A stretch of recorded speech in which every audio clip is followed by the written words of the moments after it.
Dans cette seconde partie sur l'Europe des Lumières, nous allons évoquer les personnes et les principales idées. En France, l'un des représentants des Lumières les plus connus est Voltaire. Pour lui, tous les hommes doivent être libres de s'exprimer et ainsi de critiquer leur roi. Voltaire utilisera cette liberté en critiquant certains membres de la noblesse et du clergé. Mais cela ne sera pas au goût de Louis XV, le roi de France, qui fera rédiger des lettres de cachet à l'encontre de Voltaire.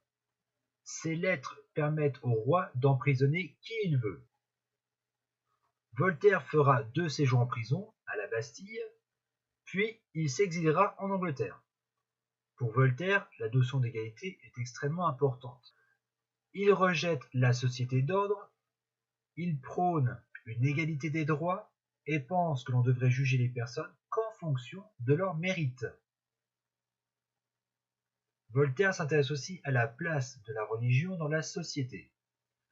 À partir de 1762, il cherche à faire réhabiliter Jean Calas, un protestant injustement condamné à mort. Voltaire exprime alors son idée de la tolérance religieuse, c'est-à-dire le fait d'accepter les opinions religieuses de chacun.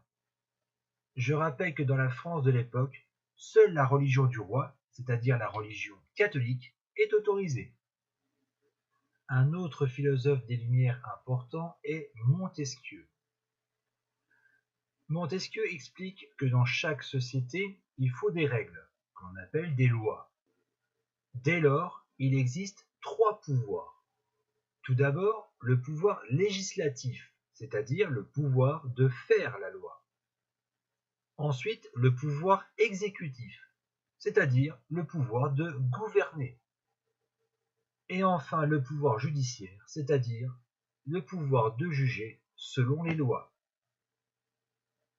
Pour Montesquieu, il faut que ces 3 pouvoirs soient séparés, c'est-à-dire que des groupes de personnes différents exercent chacun un pouvoir.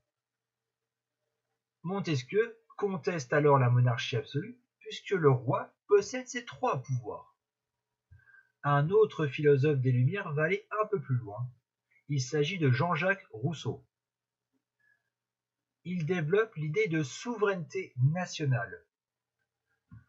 Dans une monarchie, le souverain est le roi. Pour Jean-Jacques Rousseau, cela devrait être le peuple. Dès lors, le pouvoir qu'aurait un roi lui viendrait de son peuple et non plus de Dieu.